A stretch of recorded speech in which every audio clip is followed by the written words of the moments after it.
Shalom à toutes et à tous, Madame, Messieurs, bonsoir. Merci de nous rester fidèles et surtout de répondre toujours présent à notre rendez-vous avec la tradition et la spiritualité au cœur du secret. Une personnalité particulière nous intéresse pour ce nouvel épisode, un être souvent évoqué, la plupart du temps imposé dans la sphère professionnelle et sociale, le mentor, puisqu'il s'agit de lui aujourd'hui questionné au plan spirituel. Qui est donc le mentor spirituel et surtout, quelle est son importance dans la vie d'un homme ou d'une femme? La réponse n'est bien évidemment pas attendue de vous, mais plutôt de notre expert déjà confortablement installé sur ce plateau. Dans quelques instants, nous la découvrons.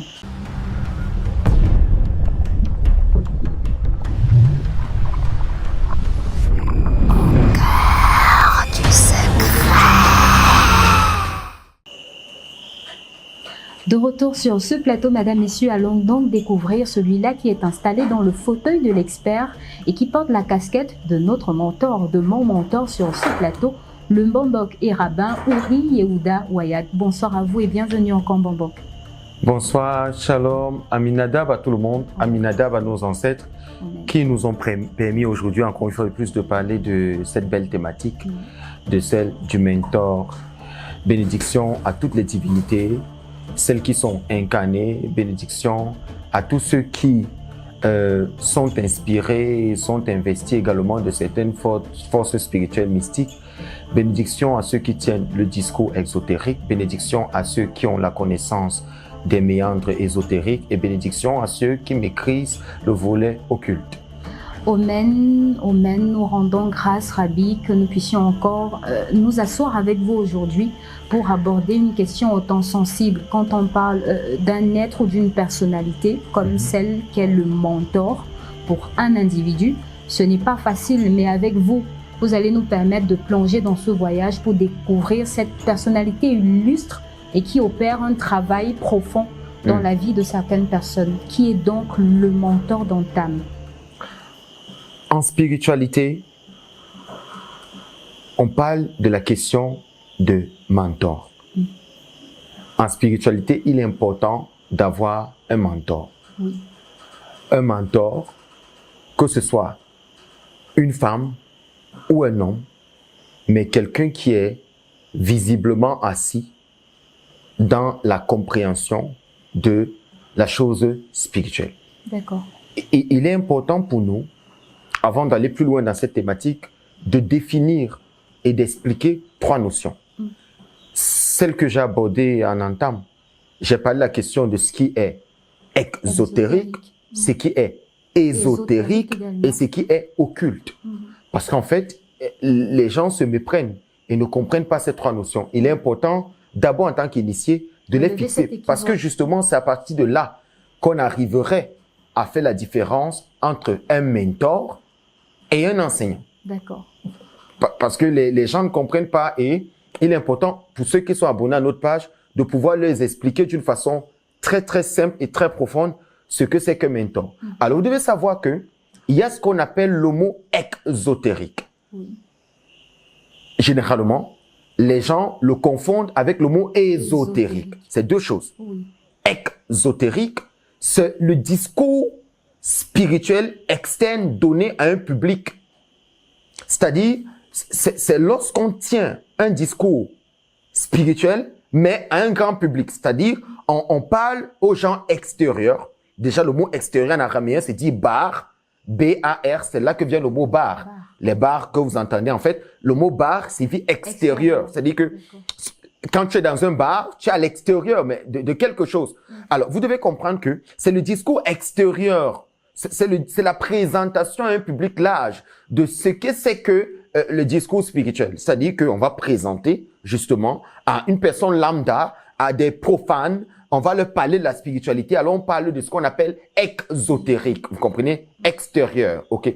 Alors que le discours ésotérique, c'est un discours donné à ce que j'appelle la Hydrazuta, c'est-à-dire un cercle refermé de certaines personnes initiées. Et là, on n'emballe plus les mots. On utilise donc ce qu'on appelle un codage. Ce codage peut être linguistique, c'est-à-dire on peut avoir déjà, moi, je ne considère pas ce qu'on appelle les langues saintes. Moi, je sais qu'il y a des actions saintes. Je reviendrai dessus après. Alors, dans ce volet ésotérique, qui est vraiment réservé à un cercle d'initiés, là, en ce moment-là, on a une terminologie, on a des mots, on a des concepts spirituels qu'on emploie sans toutefois avoir besoin de les expliquer. Par exemple, lorsque je parle d'Adam Katmon, l'homme aux dimensions primordiales, je suis en train de tenir un discours ésotérique et non un discours exotérique, parce que là, quand je parle de Hari Ranpin, quand je parle de Zahir Ranpin, quand je parle de Nukva, quand je parle de Ima Ilaha, quand je parle de tous ces concepts de Kabbale, que je parle du Zira Ilaha, que je parle de Ruach HaKodesh, quand je parle de toutes ces notions, sont des notions en fait qui sont en réalité ésotériques. Alors lorsqu'on les emploie dans un cercle, on estime que ceux qui sont avec nous sont déjà initiés, ils comprennent. Quand je parle de Minonon, quand je parle de Minonon, c'est un discours ésotérique. Je n'ai pas besoin de l'expliquer. C'est un codage, il reste comme ça. Vous comprenez? Là, je parle à des initiés. Alors là, c'est sans tabou, Quand on parle d'ésotérique, on ne masque plus. On ne considère pas qu'on est en train de s'agresser à des personnes dont on a peur ou dont on craint la vulnérabilité ou peut-être à la limite, on se dit que ces personnes à qui on donnerait le message pourraient ne pas le comprendre ou mal l'interpréter. Mais quand nous sommes dans un volet ésotérique, on estime que ceux-là ont passé la phase exotérique, la présentation extérieure du message dans le but de créer une attraction, de ramener les différents élus dans le volet ésotérique. Alors, après avoir tenu donc la dimension ésotérique, qui est la dimension de la présentation des différents canaux, des différents éléments qui justement composent la spiritualité. Je fais une digression. En spiritualité, il y a plusieurs canons. Il y a des kabbalistes, il y a des massortis, il y en a plusieurs. Déjà, même dans les religions, il y a plusieurs courants.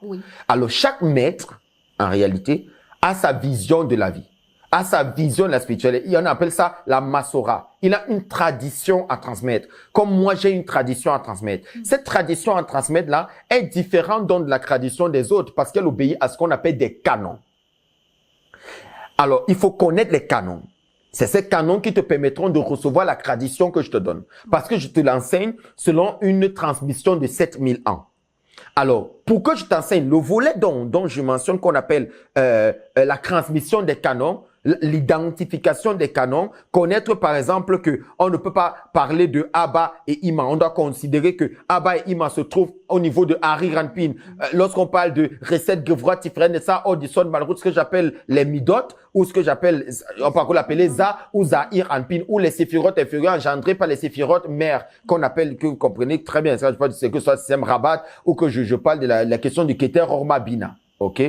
Alors, là, vous comprenez que je suis en train de vous montrer un chemin de transmission. Par contre, d'autres personnes vous expliqueront ce volet de Kabbale autrement. Ça veut dire quoi? Ces différentes façons d'expliquer la transmission de l'énergie vibratoire qui vient du Or, du Ein Sof, le Or Aganous ou de la lumière primordiale, la façon de transmettre diffère d'un maître à un autre. Alors, il faudrait donc que le maître puisse t'enseigner ces différents canons à lui pour que tu puisses rester dans la tradition et que tu ne te méprennes pas lorsque tu entendras un autre maître parler autrement parce que vous n'êtes pas de la même école. C'est pour ça que nous, à CITSA, la première chose que je fais, c'est que je vous donne ce qu'on appelle le volet exotérique aux étudiants extérieurs. Quand ils viennent, on entre dans le volet ésotérique qui est la présentation des canons. Des canons, de la compréhension du langage même que nous employons lorsqu'on parle de la mystique. Parce que si tu ne comprends pas le langage, tu ne peux pas aller loin. Tu dois savoir c'est quoi un gong, c'est quoi les minonors, c'est quoi la sorcellerie, c'est quoi le kishouf. Si tu n'as pas compris ces canaux-là, ces canons-là, ces mots-là, il sera donc difficile pour toi d'aller loin. Parce qu'après avoir abordé la nudité du mystère caché dans ce qui est exotérique, parce que le dévoilement de ce que nous mystifions dans l'exotérisme, c'est-à-dire quoi, la présentation du discours extérieur, est ce que nous appelons l'ésotérisme ésotérique. C'est-à-dire, on te montre maintenant la face plus simple que tu comprennes en tant qu'initié. Mais ça ne suffit pas, parce que là, ce n'est que le 2e degré.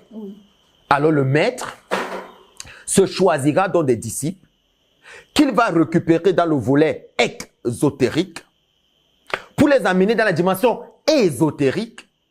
Et dans la dimension ésotérique, c'est où tu les feras donc comprendre que ce que je parlais en parabole, ce que je disais comme ça, voilà comment vous devez appeler telle chose. Si vous voyez telle chose, voilà ce que ça signifie. Là, le maître est dans la dimension ésotérique. Il dévoile donc la nudité du monde mystique. Lorsqu'il le fera donc, il y aura donc la démarcation maintenant au niveau des étudiants. On appelle ça le troisième cri. Parce que le premier cri se fait dans la dimension exotérique. On verra donc ceux qui sont prêts à entrer dans l'initiation parce que ne leur donnez pas de cadeau. Ne leur donnez pas de cadeau. On verra les plus aguerris, les plus prêts qui décideront de venir. Tu changeras ton discours. C'est pour ça qu'à CITSA, on a 7 années de formation. Première année, deuxième année, troisième année. Bien sûr que quelqu'un qui vient d'entrer va dire non, c'est encore compréhensible. Vraiment, c'est pas très profond. Mais qu'est-ce que tu vas avoir de profond à ce niveau-là? On est tout au début. On te prépare. On te prépare. Ne simplifie pas ce qu'on te donne parce que ce sont les bases. C'est ce qu'on appelle les canons. On te donne les bases. Lorsque donc, tu auras passé le premier cri, qui est le cri exotérique, tu passeras au deuxième, qui est le cri ésotérique, pour atteindre donc ce qu'on appelle, pour moi, la dimension élevée. La dimension grande, qu'on appelle donc la dimension occulte. C'est quoi l'occulte? L'occulte, c'est le cas pratique de la dimension ésotérique.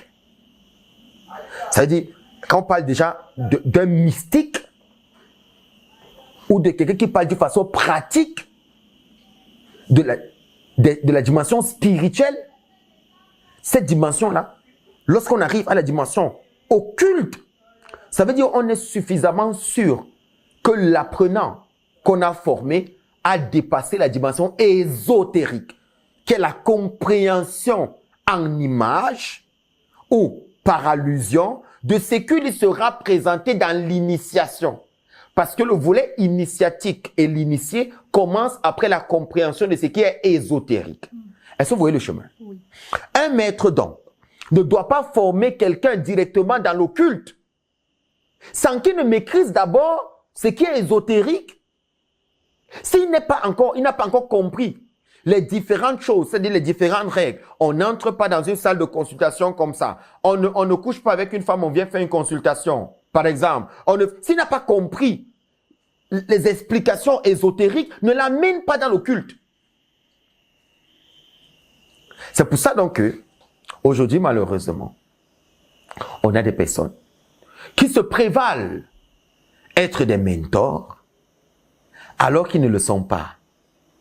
Être quelqu'un qui tient un discours exotérique ne fait pas de toi un initié. Tu expliques juste les choses spirituelles que peut-être tu as lues ou que tu as entendues. On commence à parler de mentor à partir du volet ésotérique, mais dans l'extrémité de l'ésotérisme. Parce qu'un mentor, c'est celui qui maîtrise au bout des doigts la dimension occulte et amène son sujet, amène son disciple à dépasser les différents paliers et il arrive donc maintenant à la dimension de sa nudité, qui est l'expression véritable du Zera Ilaha, la lumière primordiale, la lumière de la pensée, la lumière plus élevée, le Oraganos. Et lorsqu'il arrive à cette dimension-là, le maître se dévoile. Et lorsque l'élève atteint la dimension occulte devant son maître, le maître meurt et l'élève apparaît. Vous avez maintenant compris cette fameuse parabole qui dit lorsque le disciple appelle le maître apparaît, mais lorsque le disciple devient le maître meurt. Parce qu'en fait, un maître ne doit pas être éternel. Il doit être éternel dans la dimension psychique, dans la dimension où lorsqu'il traversera l'ultime purification qui est la mort, elle se fera parce qu'il a donné la dimension occulte à son élève qui accomplit les méandres de l'ésotérisme. Ça veut dire que toute personne, c'est pas tout le monde qui va arriver à l'occulte, c'est pas tout le monde qui va recevoir la grâce de ce que son mentor porte, mais ce n'est que celui-là qui aura compris les canons de l'ésotérisme, c'est lui donc que le maître prendra pour l'amener dans l'occulte et le maître sera pour lui ce qu'on appelle un maître ascensionné. Parce que justement, ça permet, vous permettez que nous puissions nous attarder sur cette question. Bien sûr. Celle du profil du candidat, du profil du mentoré en lui-même. Oui. Comment dans la spiritualité, vous, mentor, parvenez à déceler qui pourrait être mentoré par vous? Alors, merci ma fille. La question de savoir, vous savez, il était important que je fasse ce préliminaire parce que beaucoup de personnes se méprennent. Vous savez, il y a beaucoup de personnes, je fais encore une digression, il y a beaucoup de personnes sur YouTube, sur TikTok, sur Facebook, qui prétendent être des maîtres. Je répète, je le dis à haute et intelligible voix. La maîtrise de la lecture dans un bouquin écrit par des individus prétendument des maîtres ne fait pas de toi un maître par la maîtrise de ce que tu as lu. Tous ceux sur Internet qui lisent des livres et qui fondent des écoles, qui reçoivent une transmission qui soi-disant, ils appellent une transmission soi-disant orale, et qui se prétendent après de s'appeler des maîtres, moi je le dis, ne le sont pas. Si vous avez suivi mon explication, pour pouvoir être appelé un maître, ce n'est pas par le discours que tu tiens. Parce que les véritables initiés te mesureront non pas seulement à ce que tu dis. C'est pour ça que nous, on a l'habitude de dire, même lorsqu'on prend un élève qui voudrait devenir un maître, lorsqu'il tient un discours exotérique devant nous, nous avons l'obligation de nous attaquer à lui spirituellement pour mesurer sa dimension ésotérique. Et lorsqu'il n'a pas la dimension ésotérique, c'est pour ça que vous entendez qu'il est mort. Pas parce qu'on le tue, mais parce qu'il prétend dire des choses qu'il ne maîtrise pas. Vous savez, moi j'ai reçu des gens ici qui prétendent être des grands maîtres, qui prétendent avoir des grandes écoles initiatiques. Mais ces gens-là, excusez-moi de vous le dire, je me suis rendu compte que ces personnes ne connaissaient rien du monde occulte. Et me posaient des questions. Je veux parler à mon grand-père. Je veux parler à ma grand-mère. Je veux parler à mon beau-père. Je veux parler à tel, parler à tel. Tu me demandes ça parce que tu n'es pas un maître. Un maître n'est pas celui qui se place devant sa caméra et qui enseigne. Un maître, c'est celui qui rend les choses naturelles pour ses étudiants. Il vivra donc avec ses étudiants et il les fera expérimenter la dimension occulte. Parce que justement, elle est occulte parce que pour l'atteindre, il faut enlever plusieurs couches. Il faut enlever la couche de l'exotérisme, la couche de l'ésotérisme avant d'arriver à la dimension occulte qui est le dévoilement du mystère. Et là, le miracle ne devient plus un miracle. Le miracle devient une réalité parce que quand tu atteins la dimension occulte, le passé n'existe pas, le futur n'existe pas. Tout instant est un présent ponctuel. Alors, comment identifier donc la dimension, le bon élève, le bon étudiant? Bien sûr, nous en recevons tellement de candidatures à ça. Des gens qui voudraient, les gens me posent la question, maître, s'il te plaît, je vais entrer à l'école. D'autres semblent fréquenter d'autres écoles du même type dont j'ai parlé, des écoles de discoureurs, des personnes qui tiennent des discours et qui les envoient des documents, mais lorsqu'on parlera de cas pratiques, on ne les verra pas. Lorsqu'on parlera de... Moi, j'ai des étudiants qui m'ont testé. Pour entrer à ça, les gens savent très bien. Pour pouvoir entrer à ça, tu me donnes ton nom, j'ai besoin de faire... Je n'ai pas besoin que tu me dises qui tu es. Je dois pouvoir te dire qui tu es de ta vie de A à Z, la vie de ta femme, si tu en as, la vie de tes parents et tout. Ce n'est que lorsque tu t'ai donné tout ce briefing-là que je t'installe parce que j'utilise la dimension ésotérique, la dimension occulte pour pouvoir te parler, pour que tu comprennes, toi qui es exotérique à mon discours, toi qui es extérieur, pour pouvoir entrer. Donc, un maître, donc, n'est pas celui qui se cache derrière une caméra et qui bavarde. Donc, lorsqu'on a des réels problèmes, ne peut pas apporter des solutions concrètes. On nous donnera des formules qu'on devra réciter dans les livres. La spiritualité a ceci de particulier, c'est que la spiritualité est pratique. Elle est pratique et elle n'aime pas le bruit. Dans la mesure où, lorsque tu es... Nous, on le fait aujourd'hui, on enseigne des gens juste pour les expliquer ce qu'ils ne comprennent pas. Il y a des canaux dans le monde occulte. Il y a des canaux pour l'initiation. Alors, lorsqu'on reçoit un étudiant, la première des choses qu'il faille faire, moi je le dis à ça, c'est la règle. C'est la règle. Tu peux recevoir les cours au premier niveau. Tu n'as pas besoin de terminer la première année avec moi. Tu peux faire 3 mois. Ton expansion ou ton évolution sur le plan spirituel m'amène à te faire entrer en deuxième année tout en bénéficiant les cours de la première année. Pourquoi je le dis? Il y a 2 choses qui ont tué aujourd'hui les génies. Les 2 choses, c'est la religion et l'éducation.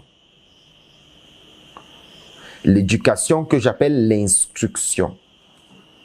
Parce que sans que les gens ne se rendent compte de la subtilité de la chose, l'instruction est une forme de dogmatisme utile à l'homme pour le permettre de vivre dans la société qui justement est régie par des lois coordonnées qui permettent le bien-être social de tout le monde et la cohésion et l'adhésion de tout le monde dans n'importe quel système social qui se veut être sociologique aussi, dans la mesure où on devra vivre avec certaines personnes dont on n'a pas forcément envie de voir la tête, mais on devra les supporter. C'est pour ça donc que l'instruction est importante, que les gens ne se méprennent pas lorsque je dis que l'instruction ou l'éducation et la religion sont venus détruire la vision mystique et le don de certaines personnes. Je vous prends un exemple très simple.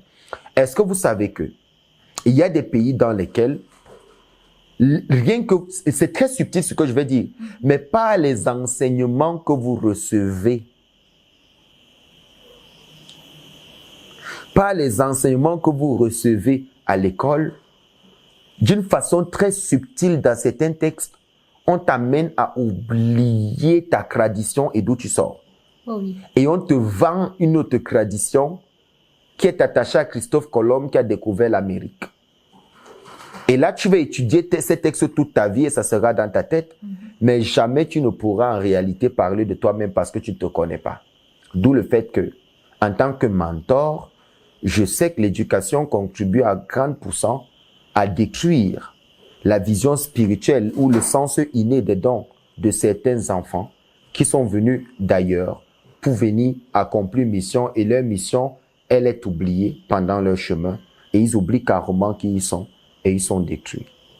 Alors, lorsqu'on reçoit donc un candidat qui vient pour le mentoring et qui aimerait être peut-être mentoré, il veut qu'on s'occupe de lui, la première chose que je fais, c'est la consultation. Que tu sois beau, que tu sois grand, que tu sois puissant, que tu me racontes les belles étapes de ta vie, des fois où tu augmentes des histoires qui n'existent même pas pour épicer encore plus le discours avec l'initié, pour montrer à l'initié que tu as aussi un parcours, ça me laisse à 37. Qu'est-ce que je fais? La véritable personne que tu es se retrouve dans le vent. Parce que la consultation, c'est le vent. Alors lorsque je consulte, je peux savoir exactement qui tu es. Et lorsque je sais qui tu es, je peux savoir d'où tu viens et où tu vas. D'où tu viens et où tu vas, c'est la première information qui me fait comprendre si tu es censé être un initié, qui sera un initiateur, ou quel est le niveau dans lequel tu devras t'arrêter dans la connaissance. Parce que je vais vous le dire, malgré le fait aujourd'hui que l'Afrique est en train de se réveiller, que la plupart des personnes sont en train de découvrir le côté caché, la bonne nouvelle, la Bessora Tova, comme on dit en hébreu, la bonne nouvelle de la tradition. Ça ne voudrait pas dire que tout le monde est appelé à connaître les secrets de la tradition. Qu'ils aillent faire ce désordre avec les religions ça ne se passe pas comme ça avec la tradition. Malgré le fait que vous fassiez votre retour vers l'Afrique et ces mystères doivent toujours rester cachés pour des maîtres. Et ce sont ces maîtres-là qui doivent garder ces mystères-là.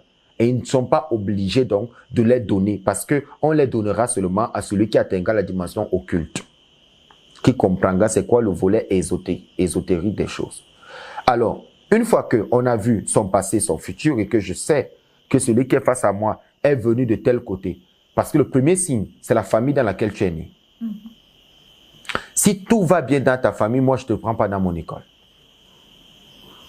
Ouais. Les meilleures âmes tombent dans les pires corps. Ça, c'est écrit dans Char à Gilgulim au niveau de la Akdama Aleph. Pour parler de la descente des corps par le Ari Akadosh. Le cas d'Abraham a été longuement expliqué. S'il faudrait le citer, dans les Sifri Katmonim, dans les livres premiers, les livres d'en-tête, les livres de la Kabbale. Et vous devez savoir que Abraham est tombé, selon cette histoire, dans une famille où ce sont des idolâtres, mais où lorsque la lumière de son âme s'est manifestée, il a cassé les statuettes dans la boutique de Nimrod, dont son père gérait. Quand la mission de l'âme veut se dévoiler, les bonnes âmes tomberont dans des pires familles. Ça veut dire quoi? Tu dois tomber même dans une famille de cannibales. C'est cette dimension. Plus tu es profond dans le mal dans ta famille, dans l'échec. Tu n'as pas fait l'école, tout était difficile pour toi. C'est-à-dire tout ce qui est mauvais. Ça dit quoi? Regardez, écoutez bien ce que je dis. C'est toi qui n'as pas fait d'école. C'est toi qui ne sais pas très bien écrire. C'est toi qui ne comprends même rien de la vie. C'est toi qui ne parviens pas à t'en sortir. Mais malgré ça, malgré tout ce manque déferlant dans ta vie, quand le maître te regarde, il voit quelqu'un paré de bonnes intentions. C'est-à-dire, malgré tout ça, ça n'a pas transformé sa nature profonde d'être quelqu'un de bien. Vous comprenez ce que je dis? Ça, c'est le premier signe. Et des fois, ça arrive seulement aux personnes qui sont nées dans un environnement de chromatisme, un environnement de destruction. Parce que si tu dois être un élu, un initié, ton passé doit être les lumières du présent.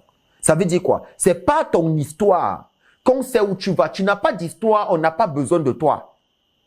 Donc, pour un initié que je suis, me dire que tu as été abusé, tu as été dans la rue, tu as été rejeté par tes parents, ça ne me surprend pas parce que la dimension des épreuves que tu as détermine le dépôt que tu dois recevoir ou qui sommet en toi.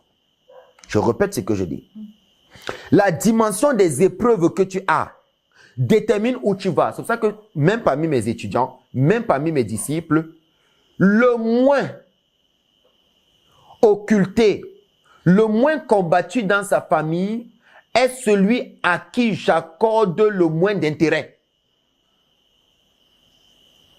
Je répète ce que je viens de dire. Le moins chromatisé par la vie, le moins chromatisé par les expériences de la vie, le moins chromatisé, le moins combattu est celui-là à qui je n'accorde pas mon temps. Mais celui qui est le plus combattu, le plus occulté, le plus méprisé, le moins instruit, c'est lui-là. Ce sont ses qualités que tu dois regarder. Vous comprenez maintenant? Parce que la dimension de l'occultisme dans ta famille est fonction de ta capacité à délivrer cette famille de cet occultisme-là. Dans le monde spirituel, il faut bien écouter ce que je dis.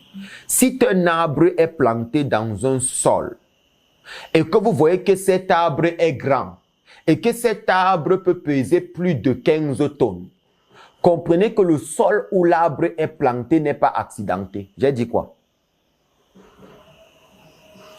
Je répète.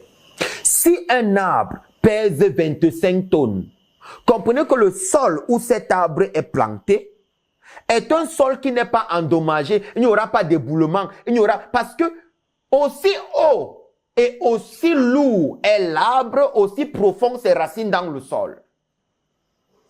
Aussi lourd ta vie, aussi longue ton histoire, aussi méprisée ta vie, aussi profonde ta dimension spirituelle qui doit naître. Ah, il faut que les gens gardent cet enseignement-ci. Parce que tu ne peux pas atteindre la dimension de l'épanouissement spirituel si toi-même, dans ta propre vie, tu n'as pas des témoignages chromatisants que lorsque l'oreille entend, l'oreille ne croit pas. Il faudrait que ce qui arrive dans ta vie, quand tu racontes à quelqu'un qui te dit tu mens. Alors, si ça, Centre d'initiation aux traditions et spiritualités africaines, est le siège dont je suis le promoteur et le maître, est le siège de tous ceux qui sont incompris par leur discours, parce que c'est eux qui cachent la véritable délivrance. Dis-moi quelle est ta vie et je te dirai que tu es le libérateur. Tous les cercles ésotériques ont compris, c'est pour ça qu'ils ont tous pour modèle Jésus. Pourquoi ont-ils pour modèle Jésus? Écoutez-moi bien. Ou Yeshua. C'est pas parce que Yeshua forcément existait. Mais c'est parce que la parabole de son histoire relate la vie initiatique d'un individu qui quittera de l'humiliation, du rejet, de la souffrance pour atteindre la dimension de rabbin, la dimension de maître. C'est ce que les chrétiens ne comprennent pas. Alors ça devient une allégorie, ça devient une histoire qui va pomper les réalités cosmiques, ésotériques des différents cercles initiatiques pour justement capaciter. C'est pas toutes les écoles. Moi, par exemple, ça m'intéresse pas. Mais quand vous arrivez dans la Rose-Croix, Mais on parle de Jésus, on parle du Maître Jésus. Pourquoi? Parce que c'est le modèle là sur lequel on peut se baser en termes d'exemple pour faire comprendre la situation initiatique, le début de l'initiation du différent, de l'apprenant qui devra passer par les différentes étapes de quitter sa famille, d'être rejeté, d'apprendre, d'être dans la vie, d'être humilié, d'être insulté pour atteindre donc la dimension de l'illumination. Tant que vous n'avez pas eu un passé lourd, vos combats déterminent vos victoires. Parce qu'en réalité, vous ne porterez jamais un fardeau qui va vous dépasser. Parce que si vous avez une sorcellerie dans votre vie qui ne s'arrête pas, c'est parce que vous avez un feu qui ne s'éteint pas. C'est parce que vous avez un feu qui ne s'éteint pas. C'est pour ça que vous avez une sorcellerie qui ne s'arrête pas. Vous avez un dépôt qui ne peut être détruit. C'est pour ça aussi qu'on ne vous lâche pas. Tous les jours, quand les gens se lèvent, ils font tout pour vous faire disparaître. Mais ils oublient que vous êtes un esprit. C'est quoi un esprit? Un esprit, c'est celui-là qui apparaît pendant les saisons et qui se laisse influencer par les vibrations imminentes de certains arbres de la nature. Regardez le cas du vent. Le vent est influencé par l'arbre, mais après l'arbre souffle. Le vent ne se dissipe pas puisqu'il est invisible, mais il se fond dans la réalité de l'environnement dans lequel il se trouve. Que vous le transformez en tourbillon parce que vous l'avez provoqué, lui ne fait que le mouvement là, c'est ce que vous êtes. En fait, en réalité, les gens pensent vous détruire. Mais plus ça augmente, plus votre degré augmente sur le plan mystique. Vous m'avez posé une question qui est très profonde, c'est pour ça que je la meuble.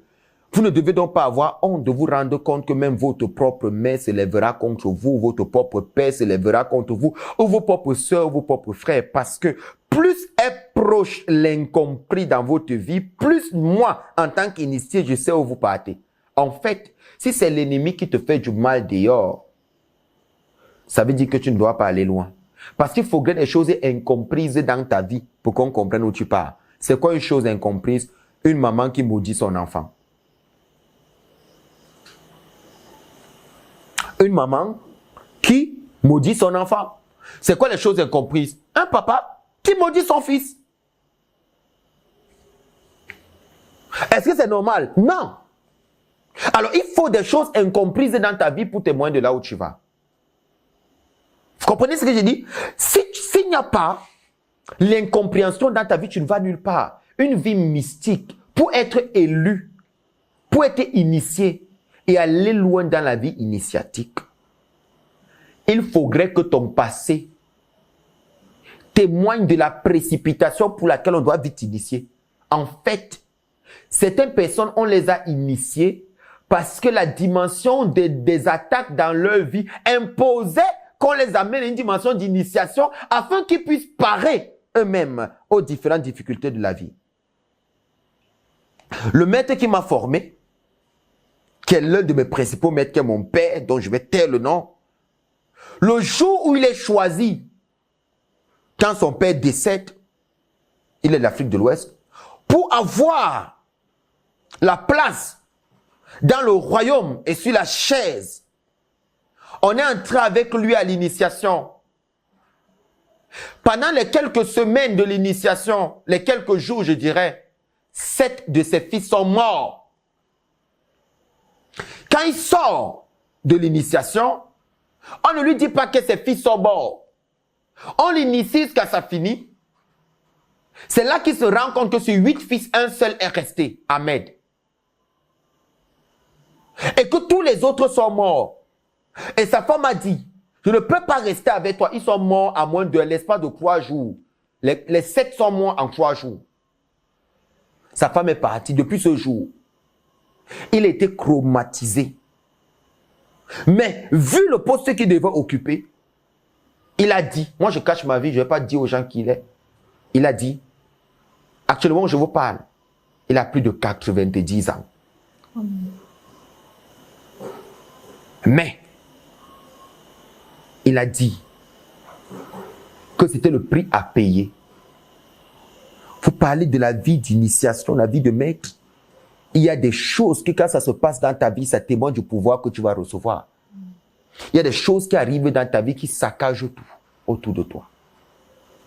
Il y a des pouvoirs qui arrivent dans ta vie, ça n'autorise même pas que tu aies même un mari à côté de toi, une femme. Ça dépend de ce qui est prévu pour toi. Avec quoi bagarres-tu? Avec le modèle que la vie t'a donné, que l'idéal c'est te marier, avoir des enfants, ou avec la véritable mission de ta vie sur terre, parce que beaucoup de personnes continuent à croire que leur mission sur terre c'est d'avoir des enfants, d'avoir le boulot et de manger.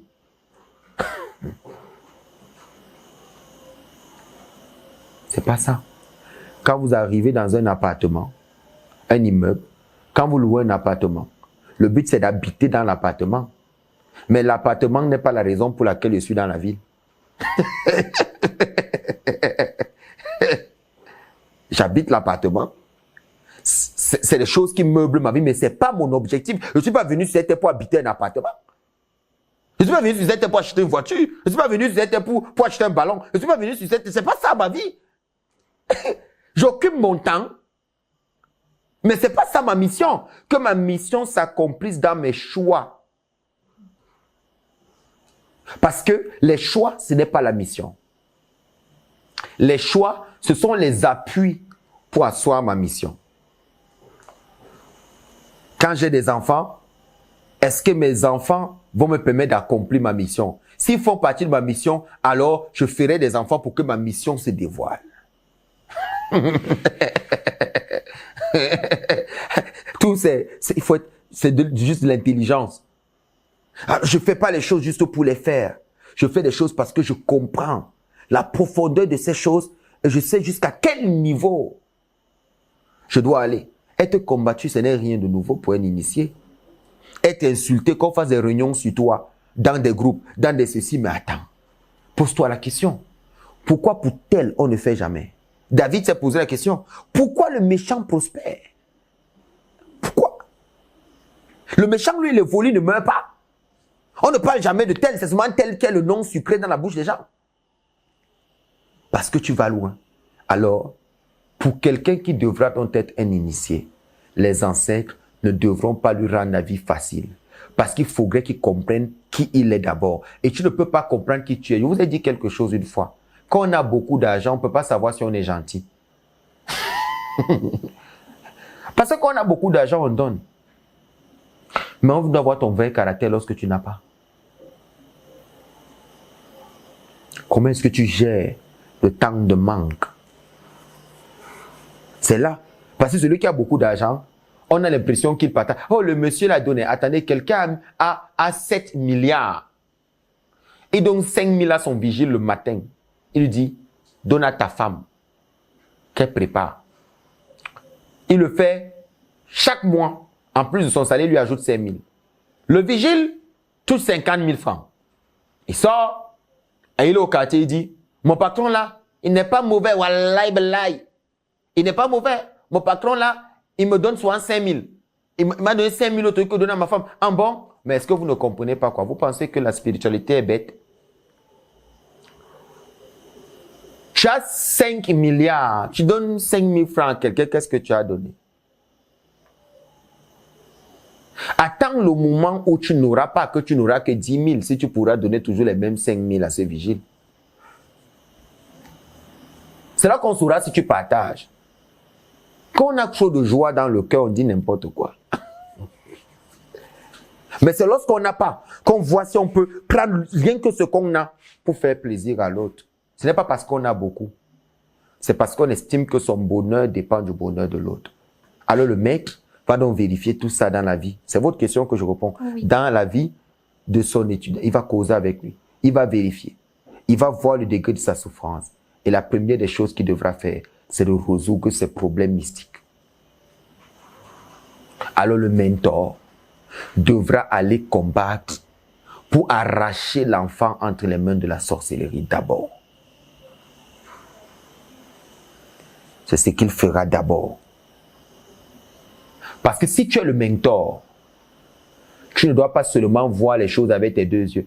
Ah, j'ai vu la façon que tu me regardais là, ça ne m'a pas plu. Ah, quand je te parlais, tu m'as répondu mal. Un mentor ne regarde pas ce genre de choses. Il dit qu'il est maître. Il est attaché aux choses physiques. Ah, il m'a dit ça. Hein? Il m'a dit ça. C'est pas, tu n'es pas un maître. Un maître connaît le sujet à l'intérieur. Même lorsque son disciple va l'énerver au plus profond par les actions que les hommes peuvent taxer que ça, il a mal fait. Il connaît son disciple au fond. Il sait que celui-ci, sa nature n'est pas comme ça. Alors, ce qu'il vient de faire là, c'est une erreur. C'est quelque chose. Si tu n'es pas initié, sinon, on se séparerait de tout le monde qui ferait une erreur. Alors, où est donc la différence avec le maître? Où est la différence? Si tu n'es pas capable d'identifier que non, même l'erreur qu'il vient de faire, ne regarde pas. Si tu es quelqu'un de mystique, tu comprends que ta mission n'est pas encore finie dans la vie de la personne. Alors, ce qu'elle fera aujourd'hui, c'est la sorcellerie qui le fait se battre pour tester ta dimension de maître. Moi, je vous épargne certains détails, même quand je fréquentais pour être rabbin. Ou à un moment, lorsqu'on se rend compte que tu es trop éclairé, c'est même ton propre maître qui veut te chasser.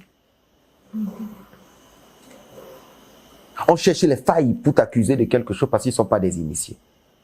Ce sont les gens de la lettre. Ils pensent se connaître, ils récitent des textes, ils parlent des langues, mais ils ne sont initiés dans rien.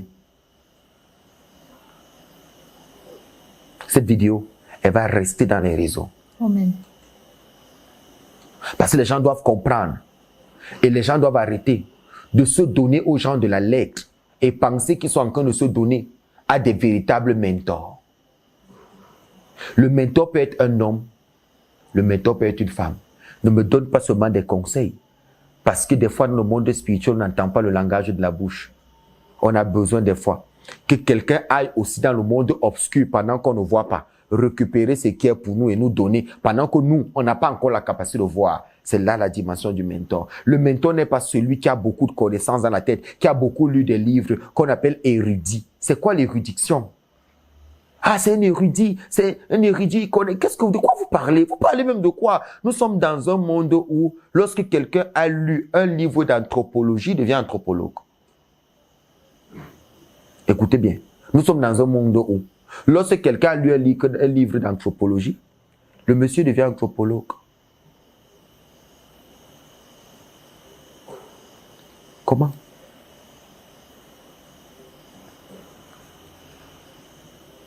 Gardez ces choses pour vous.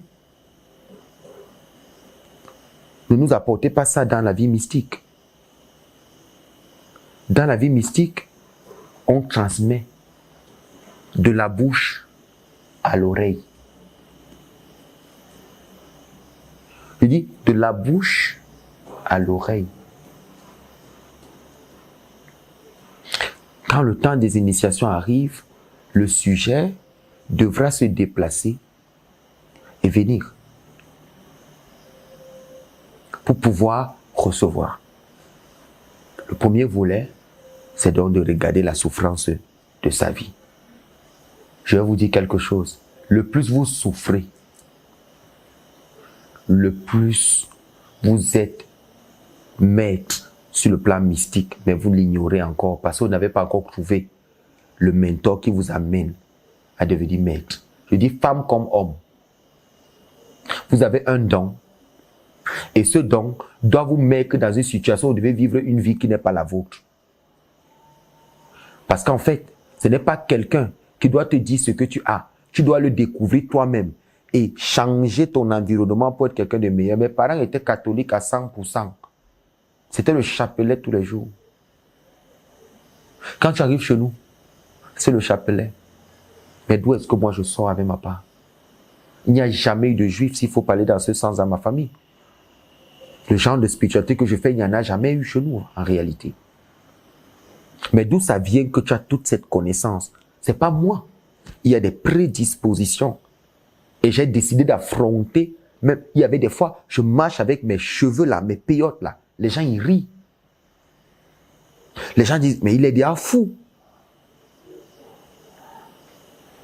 Il y avait des fois, je marche en route, je parle seul. Je vois des choses dans le sol, des choses enterrées. Je parle avec moi-même. Je parle avec des entités. Je parle avec des morts qui me parlent à longueur de journée. Je suis dans le taxi, le mort est en train de parler avec moi. Le chauffeur, mais il descend de mon taxi, sorcier. J'ai une période, je ne sortais plus de la maison. Je faisais les 7 mois dans la même chambre, seulement en train de causer avec mes gens des conseils des écoles et des écoles. Il faudrait que tu atteignes cette dimension-là où personne ne te comprend. Même la femme avec laquelle tu crois être doit partir. Quand tu n'as pas encore découvert qui tu es, même ce que tu veux bâtir, ça va s'écrouler. Si tu n'es pas encore initié, tout ce que tu veux construire là va tomber. Prends une femme aujourd'hui, fais-lui des enfants, elle va partir. Tant que tu n'es pas initié, tout ce que tes mains touchent est éphémère. Ça disparaît. Ça, c'est passager. Jusqu'à ce que tu arrives à la dimension où tu dois maintenant commencer à recevoir. Tu dois commencer maintenant à intégrer certaines choses. C'est là, à ce moment-là, bien précis, bien là, que la stabilité va commencer à s'installer parce que tu sais déjà qui tu es.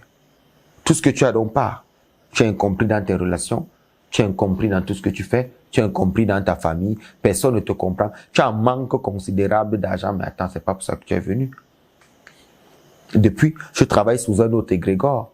Cet égrégore est déjà faible pour toi. Il est temps que tu deviennes un égrégore toi-même et que tu produises maintenant ce pourquoi tu es venu et que tu atteignes ta véritable dimension. Tu peux être une femme avec des dons spirituels incroyables que tu ne sais même pas. Mais il faudrait que personne ne te comprenne dans ta famille, que tu aies le courage de dire « Laissez-moi suivre ma destinée ». Oui, parce que si tu n'es pas capable de le faire, jamais tu ne vas atteindre la dimension de l'illumination. Jamais tu ne vas rencontrer le maître ascensionné. Parce qu'on a beaucoup de disciples aujourd'hui qui ne comprennent pas que le fait de pouvoir devenir ou de vouloir devenir ce qu'ils aimeraient devenir là, ça nécessite de suivre un chemin seul où tu ne seras pas compris, tu seras combattu, tu seras battu, tu seras tout ce que tu peux imaginer, mais c'est le chemin. Une fois que j'ai donc identifié la vie de celui qui est là, pas de... Non, tous les fils à maman, je ne les insulte pas. Mais les enfants qui ont leurs parents, qui vivent bien, qui ont l'argent de poche, qui ont ceci, vous allez où? Où est-ce que vous allez? Vous allez où? Vous n'avez pas encore perdu le sommeil. Vous ne pouvez pas être initié. En fait, vous avez tout ce que vous voulez. Vous allez où? Venez à ça. On vous donne des enseignements, simplement. Vous allez découvrir la spiritualité, mais on ne vous initie pas.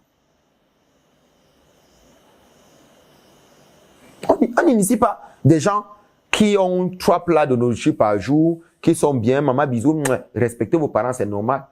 Mais si tout va bien dans votre vie, vous n'avez pas de problème.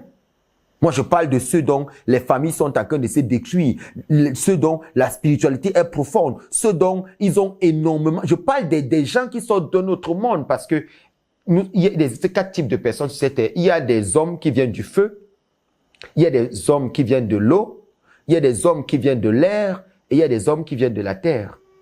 C'est pour ça que lorsqu'on donne un rituel de feu à quelqu'un qui sort de l'eau, ça ne marche pas. On ne peut pas avoir les mêmes posologies comme les autres qui sont donnés sur Internet. Nous ne sommes pas pareils. Il y a ceux, nous sommes des entités, nous sommes des forces de l'eau. Il y a ceux qui sont de l'eau, certains sont de terre, certains sont de ceci. Vous ne pouvez donc pas les mélanger, on ne les mélange pas. Donc, chacun est venu pour une mission bien précise. Je peux être dans une famille où ma mère ou mon père est terre, mais moi je suis feu. Qu'est-ce que tu veux? Ce n'est pas l'union de papa et maman qui crée mon corps psychique. L'union de papa et maman crée le corps physique que je suis, mais mon âme vient d'ailleurs. Je viens d'ailleurs qui n'a rien à voir avec ces deux personnes que je respecte d'ailleurs. Alors, je dois être capable pour pouvoir me réaliser, avoir ma propre vie, parce que je vais vous dire, ne quittez pas cette terre sans avoir vu l'autre monde avant d'y aller. Je répète. L'une des choses pour lesquelles vous devez vous battre, c'est de pouvoir voir l'autre monde, de pouvoir leur demander qu'est-ce qui se passe là-bas. De pouvoir causer avec eux parce que vous dites ce monde est dirigé par les morts. Et quand les morts nous regardent, nous sommes morts et eux ils se considèrent comme vivants. Mais nous regardons les morts comme étant morts et que c'est nous qui sommes vivants. Mais je vous le dis aujourd'hui, dans cette vidéo, tous ceux qui sont sur la terre ne sont pas plus vivants que ceux qui sont morts. Car ce monde est dirigé par les morts. Les morts, c'est la conscience véritable. On a besoin donc de ne pas avoir peur des petites menaces. Parce que quand vous allez décider de suivre ce chemin, les menaces vont s'intensifier. Quand vous allez vouloir découvrir qui vous êtes, les menaces pour vous distraire, pour vous déranger, des histoires que vous ne comprenez pas, des problèmes qui naissent à gauche, à droite, c'est pour titiller votre esprit, votre capacité à vouloir aller. Vous ne devez pas considérer, vous devez mettre de côté et voir comment avancer. La deuxième des choses que vous devez savoir, Lorsque quelqu'un veut être initié, comment l'identifier? Je regarde sa paume de main, la paume de main droite. Elle justifie la première intention que je viens de donner parce que sa paume de main droite détermine jusqu'à quel niveau il va aller. Sa paume de main droite détermine s'il aura une longue vie, détermine quel est son attachement. Parce qu'il y a des gens, lorsqu'on regarde leur courbe spirituelle, ils sont beaucoup plus à être des personnes théoriques, mais ne pas entrer dans le monde mystique. Vous allez voir la démarcation avec les différents disciples que j'ai. Il y a certains qui vont voir des choses, mais d'autres non. Il y a certains qui pourront y aller et de revenir, mais d'autres ne pourront jamais. Justement parce que ils ne sont pas prédisposés pour ça. Donc, que de vous plaindre d'avoir souffert dans vos vies, d'avoir mangé à la poubelle, d'avoir manqué un sous-vêtement, d'avoir manqué d'argent, d'avoir manqué les babouches et commencer à avoir honte de votre habillement, de qui vous êtes. Vous devez plutôt être fiers de la préparation. Parce que si vous n'êtes pas ce genre de personne, vous ne pouvez pas guérir les gens demain. Pour pouvoir guérir les gens, il faut être quelqu'un qui a connu la souffrance. Là, tu ne vas pas chiffonner les gens, tu ne vas pas piétiner les gens, tu ne vas pas écraser les gens. Vous voyez, lorsqu'on nomme quelqu'un à un poste alors qu'il est surpris et qu'il n'a pas eu une bonne éducation, il traite tout le monde comme des animaux. Oui. Mais si vous croyez que les ancêtres ne savent pas, ce que les ancêtres préparent pour succéder, les ancêtres les mettent dans des conditions où leur humilité doit être. Leur dignité doit être. Ils vont te briser. Ils vont t'amener dans les dimensions où tu vas manquer à manger. Tu vas manquer du crédit. Tu vas manquer de la connexion. Tu ne pourras pas payer ta maison. Tu ne pourras pas payer tes factures. Tu ne pourras même pas t'occuper de tes propres enfants. Tu n'auras pas de véritables amis. Mais lorsque ils t'auront préparé pendant des années, ce n'est pas une histoire de 2 jours, c'est l'histoire de toute une vie. Le jour où ils vont te donner le pouvoir, tu sauras le garder. Tu sauras aider les autres. Tu sauras prendre soin des autres. Tu sauras avoir la compassion pour les autres parce que toi-même, tu es le fruit de cela. On ne prend pas des personnes. Je vois des gens m'écrire. Des gens m'écrivent avec tout l'orgueil possible. Moi, je vais être initié. Oh, je suis ceci dans la vie. Je suis cela. Tu vas où? En fait, tu n'as pas compris. Ce n'est pas ton argent qui fait que tu te prennes à Sitsa. Sitsa, c'est le prestige. C'est toute ma vie et toute ma connaissance. Je ne prendrai pas cela pour donner à quelqu'un qui a un soupçon d'orgueil. Même s'il paye n'importe quel argent, il n'y entrera pas. Parce qu'on ne recrute pas les gens parce qu'on a besoin d'argent. On a besoin de donner une connaissance stable qui va permettre à certaines personnes de ne pas être frustrées de leur vie, mais de découvrir le but de leur vie sur Terre. C'est pour ça que Sitsa est créé, parce que ces personnes doivent découvrir leur but, pourquoi ils sont venus sur cette Terre, pourquoi ils ont été appelés et pourquoi ces personnes souffrent. Elles ont besoin de comprendre ça. Donc, que ce soit les humiliations, que ce soit les échecs, le but de Sitsa a une autre vision. Elle n'a rien à voir avec ce que les gens pensent. Rien du tout. Il y a des initiés, il y a des personnes qui doivent recevoir un dépôt et de comprendre. Elles sont venues sur Terre, pourquoi? Et Sitsa donne des solutions profondes qui ne seront pas sur Internet. Mais ceux qui véritablement vivent avec le maître comprennent. La paume de main sera donc vérifiée et on saura s'il y a des blocages dans ta vie, s'il y a des retards, le nombre de réincarnations pour lesquelles tu es déjà venu, tu étais d'abord quoi et qu'est-ce que tu dois réparer dans ce monde. Après cela, en réalité, les gens pensent que ce sont eux qui choisissent un mentor. Non, c'est le mentor qui te choisit. Parce que beaucoup de personnes aujourd'hui se disent que ils peuvent commencer à écouter un pasteur. Je vous répète, ne confondez pas maître et enseignant. Si quelqu'un n'a pas la capacité de naviguer sur les plans mystiques et de moins parler dans sa bouche, il n'est pas un maître. Il est un éducateur, un enseignant. Il est un informateur de ce qu'il a lu dans les livres. Il est tout, sauf un mystique. C'est un académicien, c'est quelqu'un qui a lu des livres et puis il vous répète les mêmes livres. Mais quand on parle d'initiation proprement dite, l'initiation doit garder ses canons et on doit véritablement avoir du respect. Que tout le monde ne se lève pas sur la toile pour prétendre être maître. Parce qu'il donne une information que les autres n'avaient pas. Au point où je vois des fois dans les réseaux, on appelle quelqu'un maître juste parce qu'il a donné un conseil sur une feuille. Attends. Et c'est ça le problème aujourd'hui. Beaucoup se lèvent et aimeraient qu'on les appelle maîtres. Même dans la question du judaïsme, où j'ai été, beaucoup ont perdu la notion et qui sont honnêtes de le reconnaître. Je n'ai rien contre eux. Beaucoup de personnes pensent que c'est parce qu'on a lu 2 ou 3 livres qu'on devient rabbi. Ah ouais?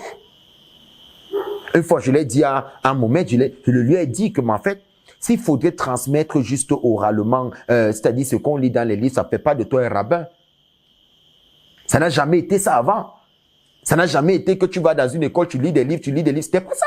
C'était que tu es assis avec ton maître, tu es son disciple, et il te montre que quand tu fais ça, voilà ce que ça donne. Quand tu fais ça, voilà la pluie. Quand tu fais ça, c'est de ça qu'on parle. C'est pas des choses, on va nous enseigner que non, il faut se lever le matin. Non, c'est pas ça. Une spiritualité morte, c'est pas ça. Et quand j'ai voulu expliquer aux gens ce que c'est, les gens sont fâchés. Aujourd'hui, il y a peu de personnes qui arrivent à me comprendre.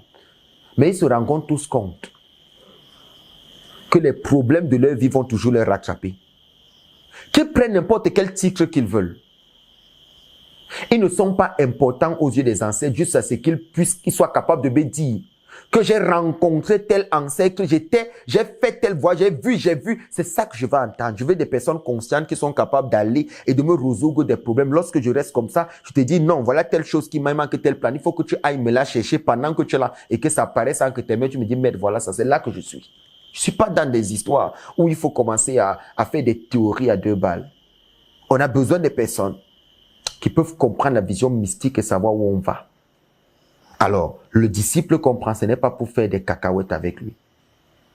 C'est pour qu'il reçoive une transmission authentique selon les canons de la spiritualité de sa contrée et de sa lignée, parce que ses ancêtres sont invoqués par le maître ascensionné et ses ancêtres donnent les canons d'initiation propres, parce que chaque dépôt qu'on doit recevoir de l'un de ses ancêtres, c'est l'ancêtre qui dit qu'est-ce qu'il faut faire pour recevoir. Ça, c'est ce que les gens ne vous disent pas, parce qu'ils ne sont pas des maîtres. Quand vous entendez que vous avez un dépôt spirituel, où les ancêtres veulent vous donner quelque chose, les ancêtres accompagneront toujours cela de quelque chose, d'une instruction. Ils peuvent vous dire, par exemple, ne dormez pas sur le lit, dormez à même le sol. Portez des vêtements sur vous. Et ces vêtements que vous portez, quand vous levez à la première heure, ne saluez personne. Allez jeter ces vêtements dans le premier bac à ordures et ne venez jamais contrôler si les vêtements que vous avez jetés sont toujours là. Parce qu'avant qu'un ancêtre te donne quelque chose, il fait ce qu'on appelle une purification spirituelle sur toi. Il va donc t'enlever toute la saleté, les mettre sur les vêtements avec lesquels tu as dormi. Et quand tu les enlèveras le matin jusqu'au sous-vêtement, tu vas jeter. C'est là que tu seras autorisé à dire à quelqu'un bonjour. Et la deuxième nuit, donc, ils viendront donc maintenant faire le travail qu'ils ont à faire. Vous comprenez donc que l'initiation, c'est pas comme les gens pensent. C'est pas des choses que les gens ont racontées à 2 balles. C'est pas ça. Il faut pas compliquer les choses. Parce que la vie qu'on a vécue avant d'arriver à ce niveau est déjà assez compliquée. Alors, on simplifie les choses, on les rend simples. En les rendant donc simples, et cette mise au point, elle a été nécessaire déjà. Une très belle introduction, Bombok, qui permet aux uns et aux autres de pouvoir cerner le chemin qu'il y a déjà pour être initié, mais surtout mieux comprendre même la notion, sinon le rapport entre mentor et mentoré. Mais pour nous attarder encore plus sur qui est le mentor, en réalité, je propose que nous prenions une petite pause et que nous revenons juste après.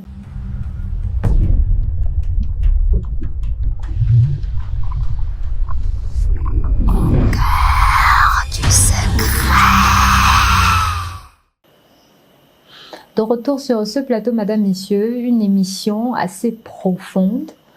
J'ai envie de dire, Bombok, c'est un réel mystère qui restera pratiquement incompris, parce qu'il sera difficile de pouvoir cerner amplement, de dire qu'on va intégrer toutes ces informations comme ça du jour au lendemain. Mais j'aimerais maintenant que nous puissions nous attarder sur le personnage du mentor en lui-même. On a déjà eu ces critères que devrait avoir le mentoré pour véritablement arborer ce titre, étant déjà choisi par celui qui va le couvrir, qui va assurer son suivi spirituel, donc son mentorat. Mais maintenant, qu'en est-il de ce personnage qui, lui, assume donc toutes ces charges, notamment celle au premier plan, d'aller combattre la sorcellerie dans la vie de ce candidat qui aujourd'hui est entre ses mains? Le problème de cette société est que on a fait comprendre à certaines personnes dans leur religion que il y a un monde qui n'est pas le nôtre, qui ne nous appartient pas, qui s'appelle le monde de la sorcellerie, et que pour y avoir accès, il faudrait être sorcier. Il faut qu'on arrête. Il existe un monde spirituel. D'accord. Il existe un monde astral. Il existe un monde parallèle. La motivation qui compose celui qui a accès à ce monde, lorsqu'elle est mauvaise, on l'appelle un mauvais sorcier. Parce qu'en fait, toute personne qui... je dis aux gens, il y a beaucoup de personnes qui sont des sorciers mais ne le savent pas. Si tu as combattu dans ta vie à un niveau, c'est que tu es un sorcier. Mais comme j'ai déjà expliqué c'est quoi la sorcellerie ici, vous pourrez mieux comprendre de quoi je parle. Il y a des personnes qui ont trahi leur nature et leur fonction et ils font du sale dans le monde astral, dans le monde obscur.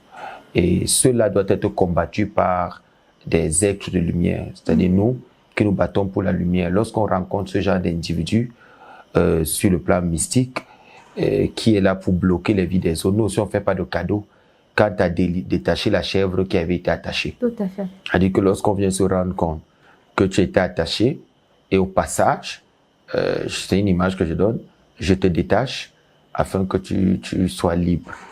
Parce que je sais que tu n'as pas la capacité de voir dans ce monde, alors cette personne-là, je te détache.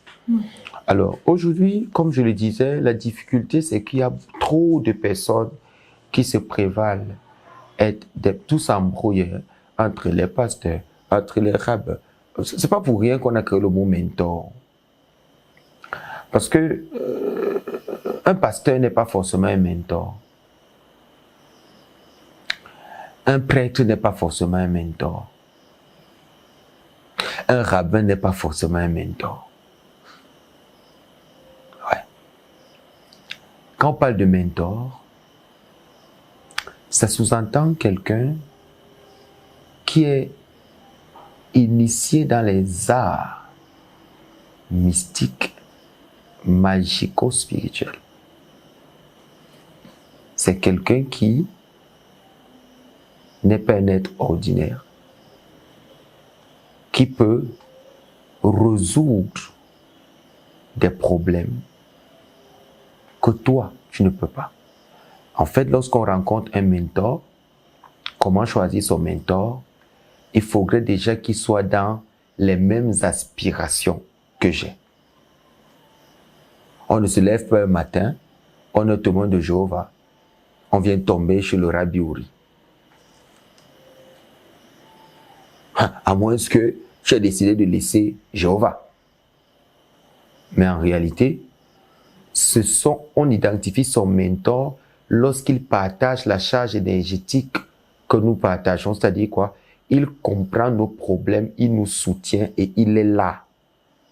Pas seulement dans le sens de l'écoute, pas dans le sens d'avoir vu, mais dans le sens d'avoir expérimenté sur le plan mystique qui il est.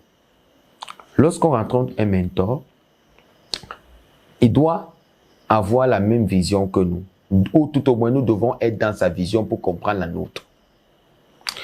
À partir de ce moment-là, ce qu'on devait apprendre en 10 ans, avec le mentor, on l'apprend en 2 ans. C'est pour ça que je vous ai dit tout à l'heure que le mentor n'est pas forcément un rabbin, n'est pas forcément un pasteur. Parce que le pasteur va vouloir te faire passer ce qu'on appelle en anglais « through the process of learning ». Il va vouloir te faire passer par le processus d'apprentissage. Alors que le mentor brise tous les protocoles.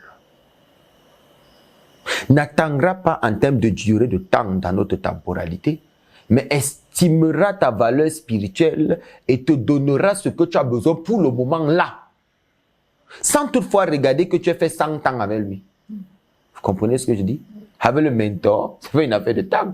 avec le pasteur, il faut faire tes classes. Mais le mentor voit au-delà des classes que tu vas imposer à quelqu'un. Le mentor n'est pas dans les affaires que il faut faire d'abord 3 ans, il faut d'abord faire 4 ans. C'est pas ça le mentor. Le mentor estime que tes problèmes n'attendront pas 4 ans, que tu peux mourir avant. Et si tu dois faire, si tu dois sortir maître dans 8 ans, si c'est ça qu'il faut attendre, et que toi, tes ennemis aujourd'hui veulent ta peau, aujourd'hui, qu'est-ce qu'on fait? Le mentor, donc, n'attendra pas là-bas. Et c'est ça, il dit qu'il n'est pas un rabbin qui va te faire passer par un processus. Non, tu fais tes nombre de temps, je t'observe, après tu fais la conversion, après la conversion, tu vas attendre. Non, c'est pas ça le mentor. Le mentor, quand tu arrives, il ne veut pas savoir d'où tu sors. Il comprend simplement qu'il est ton père. Parce que le mentor te fait naître dans le monde spirituel. C'est lui qui te présente dans le monde spirituel. Alors que ton père te fait naître dans le monde physique. Avec le père, il faut laver les assiettes pour qu'il puisse nous donner un cadeau. Il faut préparer pour qu'il soit content pour nous acheter une robe. Mais avec le mentor, ça ne fonctionne pas comme ça. Le mentor n'a pas besoin de ça. Le mentor, c'est l'état de ton cœur, la vibration que tu as envers lui. C'est la communication des vibrations, c'est pas en lavant les plats. Qu'est-ce qu'un mentor a à voir à laver les plats? Tous les gens chez qui vous vivez, qui disent qu'ils sont vos mentors, vous lavez les plats, vous n'avez rien compris. Savez papa à la maison qu'on lave les plats? Mais quand il s'agit du mentor, il ne regarde pas que tu as lavé les plats. Quand ton heure a sonné pour qu'il t'initie, il t'initie sans regarder que hier tu n'as pas lavé les plats, il t'initie pas aujourd'hui. Vous comprenez un peu ce que je dis? Alors il y a beaucoup de personnes qui sont avec les pères biologiques, qu'ils appellent leur pasteur, qui ont pris les fonctions de père biologique et ils disent que quand tu vas balayer l'église 150 000 fois, c'est là que je vais estimer que peut te faire monter pasteur. On n'est pas là-dedans. Rien à voir. Tes problèmes urgent. Et avoir un mentor, c'est quelqu'un qui ne dort pas la nuit. C'est quelqu'un que tu appelles à toute heure. Il n'y a pas de restriction, il est marié, on ne peut pas l'appeler. Le mentor, il te fait naître sur le plan mystique. C'est-à-dire quoi? Si un jour, tu parviens à avoir une vie spirituelle, c'est parce qu'il a créé dans le plan, sur le monde spirituel, ton double spirituel. Et ce double-là, tout ce que tu peux rencontrer, par exemple, quand vous arrivez dans un nouveau pays, vous avez besoin de ce qu'on appelle la personne d'Israël, tu as besoin de ce qu'on appelle un Talmid Chacham. C'est-à-dire que quelqu'un qui t'accompagne pour te dire ici c'est tel endroit. Quand tu es dans un pays, tu as besoin d'un guide, n'est-ce pas? Le guide, en fait, il est ton maître. Ouais. Alors, c'est la même chose dans le monde spirituel. On ne l'explore pas seul. On a besoin de ce qu'on appelle un maître ascensionné. Le mentor, donc maintenant, le mentor, c'est lui qui te fait découvrir, te dit que ici c'est tel endroit, viens, on va dans les eaux. Tu vois ça, les eaux sont composées de 8 royaumes. Tu vois par exemple, 8 à 7 royaumes. Tu vois ça, ça ce sont les déesses et ça ce sont des reines. Les reines, les déesses, voilà leur fonction. Les Mami Wata, c'est quoi? Les Mami Wata ne peuvent pas se marier avec les hommes, mais il y a des sirènes humaines. Il t'explique, c'est le mentor qui connaît comment ça se passe là-bas. Il connaît les alliances. Il sait lorsque, par exemple, un homme veut se marier avec une sirène, comment est-ce que ça se passe? C'est la sirène qui donne des règles, qui dit, par exemple, que pour le mariage, je viendrai rencontrer telle personne à tel moment, qu'il fasse quoi, qu'il fasse comme ça. En fait, lui, qui t'amène là-bas. Donc, il t'ouvre des pans dans ta vie que tu ne connais pas. Du coup, c'est lui qui devra répondre de tous les maux de tête de ta vie et de la vie de tes enfants. Comment est-ce qu'on appelle mentor maintenant? On ne joue pas avec le mentor. Joue avec ton pasteur. Joue avec ton pasteur. Comme ça, tu peux passer du temps. Tu es avec les pasteurs, tu es avec les hommes spirituels, mais tu n'es pas avec le mentor. Vous avez bien compris la différence? Tu peux passer 20 ans avec un pasteur, tu passes 20 ans avec un rabbin, mais tu n'es pas être ton mentor. Parce que même pour être un mentor, c'est un grade. Il y a des préalables. Il y a des préalables. Tu te lèves pas un matin, tu as lu un livre. C'est pas comme ça. Vous savez, il y a beaucoup de personnes qui disent qu'ils ont dormi la nuit et puis ils ont rêvé. Vous savez, même si vous rêvez que une puissance entre à l'intérieur de vous, ça nécessite un rituel pour activer cette chose. Ce n'est pas comme vous pensez que les gens disent, non, moi ça va, c'était venu et puis ça continue. C'est pour ça qu'il y a un déséquilibre dans ta vie parce que toute chose a besoin d'être posée dans le temps. Alors, un mentor, c'est quelqu'un qui déjà à la base, il a une vie mystique connue. C'est-à-dire, c'est pas quelqu'un qui lit les livres. C'est quelqu'un qu'on sait que lorsqu'on le rencontre, quelque chose se passe. Il y a des signes. Et c'est pas seulement des conseils. Vous avez dit que faut faire attention, il faut avoir l'oreille fine. Un pasteur peut donner des conseils, prie pour toi. Il a prié pour toi, c'est un homme spirituel, mais ce n'est pas un mentor. Un rabbin peut prier pour toi, c'est un homme spirituel, ce n'est pas un mentor. Mentor, c'est un autre degré. D'abord d'engagement pour le mentor lui-même, pour son mentor. Il dit, parce qu'il comprend que si quelque chose arrive, je réponds de sa vie. Parce que c'est moi qui l'amène là-bas. Donc si un jour il a une attaque, ce n'est pas toi qui reçois donc l'attaque, c'est le mentor d'abord lui-même qui sait qu'on est en train de t'attaquer et qui se lève. Parce qu'en fait, l'esprit qui est en toi émane de lui, c'est-à-dire c'est une partie de lui qui t'a fait naître dans le monde spirituel. Quand papa donne le sperme, la maman donne ce qu'elle donne pour que tu naisses sur le plan physique, lui aussi donne le sperme, c'est-à-dire une partie de son esprit pour fabriquer l'être que tu es. Donc si tu meurs, il meurt. Vous n'avez pas compris ce que vient de dire. Parce qu'il t'a donné une partie de lui. Il a tout intérêt que tu sois proche de lui. Vous comprenez, c'est ce qu'on appelle mentor. Parce que tu habites en lui, il habite en toi. Alors si vous avez des pasteurs avec lesquels vous êtes éloignés ou des rabbins avec lesquels vous êtes éloignés, c'est normal. Ils ne sont pas vos mentors. Parce que si véritablement quelqu'un est ton mentor, il a déjà pris ce qu'en lui t'a donné. Moïse ne s'éloigne pas de Josué. Parce que Moïse n'est pas le maître de Josué, il est son mentor. Parce que lorsque tu as un mentor, la transmission nécessite que tu meurs. Donc, quand je divise mon esprit, je donne à des personnes. Si quelque chose les arrive, on peut m'atteindre. C'est comme mon enfant biologique. Alors, je dois veiller sur lui. Je dois veiller sur ce qu'il arrive. Je dois veiller sur ce qu'il mange dans la bouche et ce qu'il mange en bas dans le sexe. Oui. Je dois vérifier ce qu'il mange en haut dans sa bouche et ce qu'il mange en bas dans son sexe. Parce qu'une partie de moi habite en lui. J'ai le droit de vérifier tout ce qu'il fait. Parce que s'il fait une erreur, on meurt ensemble. Les gens ne savent pas. Les gens ne savent pas ce qu'on appelle mentor. Les gens ne savent pas. Les gens pensent qu'avoir un homme spirituel dans sa vie qui me soutient, laissez que ce soit pour voir un homme spirituel qui vous donne des conseils. Mais atteindre la dimension d'avoir un mentor, déjà, quand tu as un mentor, il ne doit manquer de rien. S'il a faim et que tu as faut lui donner, il vaut mieux pour toi qu'il soit alimenté parce que le gardien ne doit pas avoir faim. Quand le gardien a faim, il ne garde plus bien. Ah, j'ai parlé en parabole. Oh oui. C'est pas qu'on amène les gens, mais je veux le faire comprendre que si quelqu'un est ton mentor, comprends aujourd'hui avec tes deux oreilles qu'il a décidé de prendre une partie de lui et il t'a donné. Et il peut te donner plus que son propre enfant dans sa propre maison. Un jour, mon maître m'a dit, j'ai perdu 7 de mes fils. Il reste Ahmed. Mais j'ai refusé de donner à Ahmed. C'est à toi qui ai décidé de donner. Alors que tu n'es pas de mon pays. Quoi?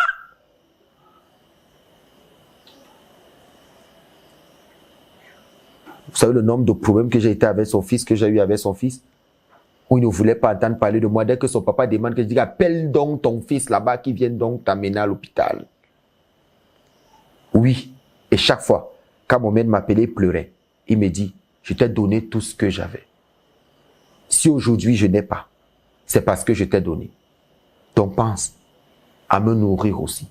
Et je n'ai pas arrêté de le faire. Pourquoi? Parce que quand le mentor, vous avez dit que vous pouvez vivre avec un homme spirituel, vous êtes avec un homme spirituel. Mais si cet homme spirituel décide, vous pouvez être 1000 dans une maison. 1000 personnes, vous avez un père spirituel. Mais dans les 1000, une seule personne a son mentor. C'est-à-dire que le père spirituel, c'est un seul mentoré dans les 1000. Avec celui-là, il ne joue pas. Parce qu'il sait ce qui s'est passé pour qu'il donne. Mais les autres, il est coach. C'est normal. Il vous coach. Il est avec vous. Il vous donne des conseils. Il vous aide. Il prie pour vous. Mais attendez.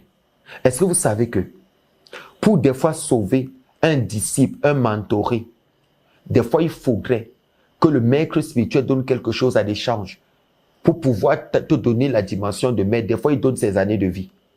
Il peut par exemple dire que prenez 5 ans, vous les libérez.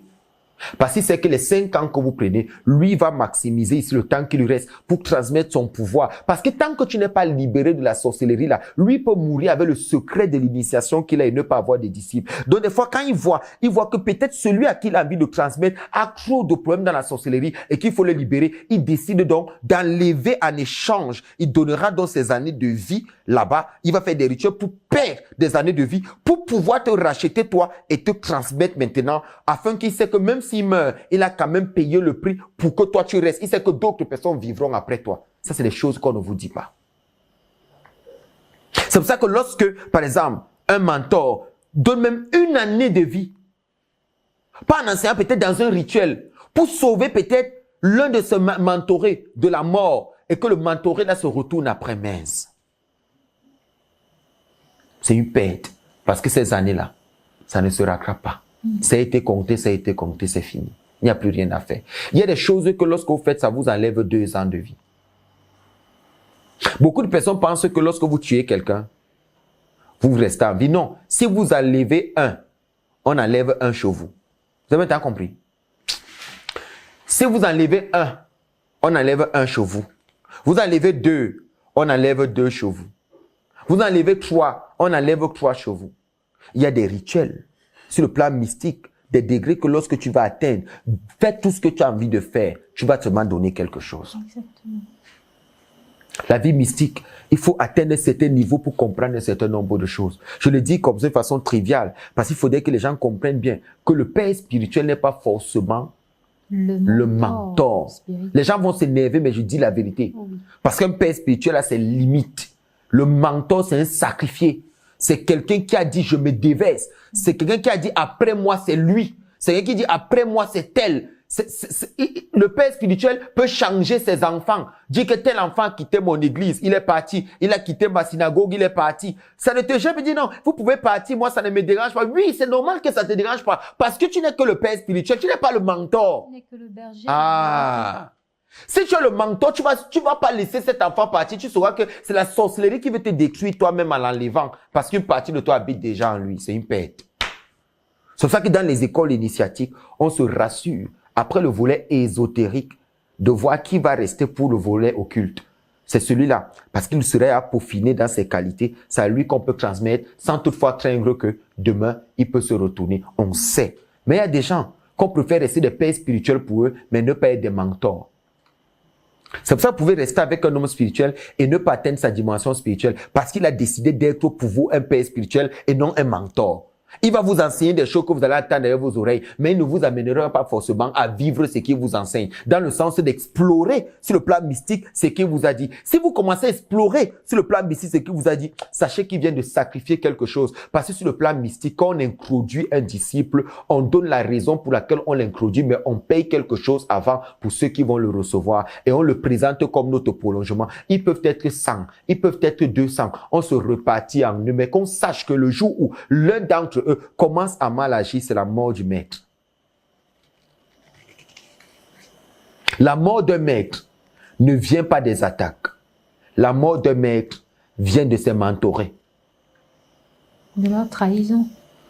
Parce que si il commence à faire ce qui est concret, comme ça qu'à ça, j'ai un module que j'intitule les tueurs de maîtres, les tueurs de mentors.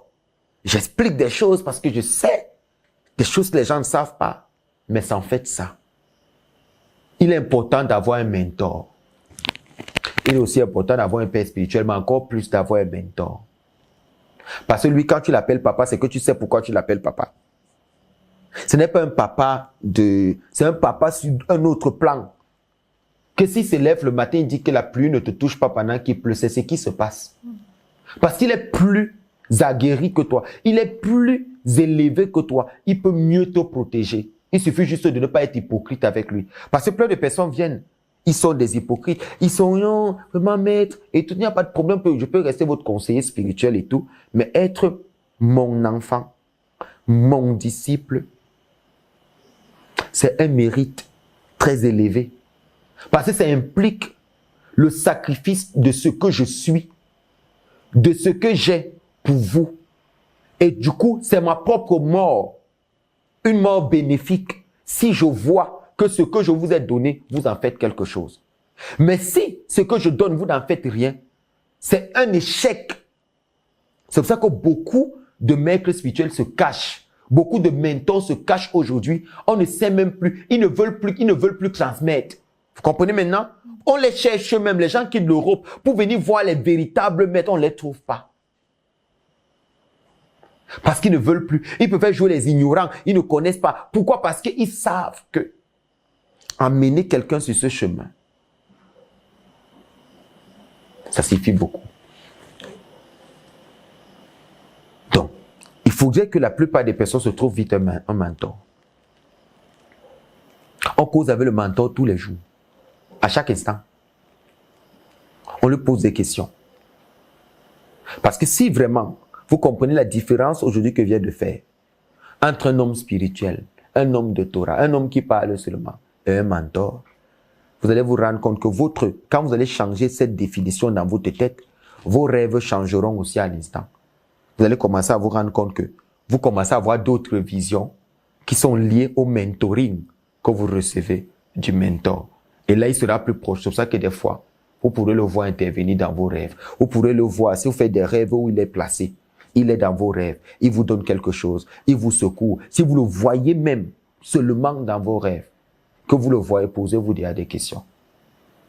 Des fois, il peut intervenir pour une situation, c'est parce que c'est votre mentor. Si sur le plan astral, vous voyez comment il intervient, comment vous êtes avec lui, comment vous voyagez avec lui. Voyagez avec lui. Si vous voyez ce genre de choses, comment il est à côté de vous, comment il vous amène, comment il vous dit faire comme ça, il vous envoie. Commencez à comprendre. Ça n'arrive pas pour rien. On ne rêve pas. Nous, on nous a appris à l'école initiatique, dans la tradition, on nous a appris que on ne rêve pas de son mentor. On voit son mentor. Et c'est pas tout le monde qui le voit. C'est l'une des confirmations sur le plan astral que ce monsieur, soit je dois suivre sa voie, soit je dois le suivre. Sa voie veut dire dans quelle lignée spirituelle il est, dans quel enseignement spirituel il est. Vous pouvez voir un homme, vous le voyez tout le temps dans vos rêves. Il faut chercher à comprendre. Ne dites pas que c'est votre père, mais comprenez dans quel mystique il est. Peut-être c'est dans cette mystique qu'on voudrait qu'on puisse suivre. C'est tellement codé. C'est des choses qui se font autour des consultations pour pouvoir comprendre. Mais comprenez aujourd'hui que moi, je vous fais la différence entre un homme spirituel, sinon il y en a partout, et un mentor.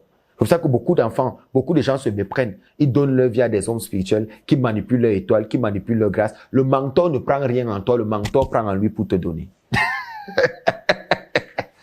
Mais l'homme spirituel, l'homme manipulateur, celui qui est corrompu, il prend chez toi, il se sert pour avancer. Mais un mentor, c'est un papa. C'est un papa. Que des fois, tu vas vérifier que non, garde, laisse, je vais faire. C'est un papa que lorsque tu cries, tu es en train de pleurer, il prend le téléphone, il t'appelle. Là, je te vois pleurer, tu pleures pourquoi? Qu'est-ce qui ne va pas? Dis-moi. Parce qu'un mentor ressent quand tu souffres. Un mentor ressent quand tu es Christ. Le père spirituel ne ressent pas forcément. Le mentor est plus proche de toi. Il n'a pas besoin d'avoir 100 disciples. Il n'a pas besoin d'avoir une synagogue. Il n'a pas besoin d'avoir une église. Il n'a pas besoin de tout ça. Il a été envoyé pour être ton guide, pour être celui qui te guide, celui qui te conduit, celui qui te dirige. Donc, quand tu auras mal, plus qu'il habite déjà en toi, il ressentira donc que tu es en détresse et il pourra t'appeler pour dire, je ne dors pas bien, je viens de voir telle chose. Qu'est-ce qui se passe à l'instant? Dis-moi. Parce que il t'a donné. Il sait. Il sait qu'il t'a donné. J'ai mon fils David Tapilga. Lorsqu'il est Christ, il est aux États-Unis, je prends.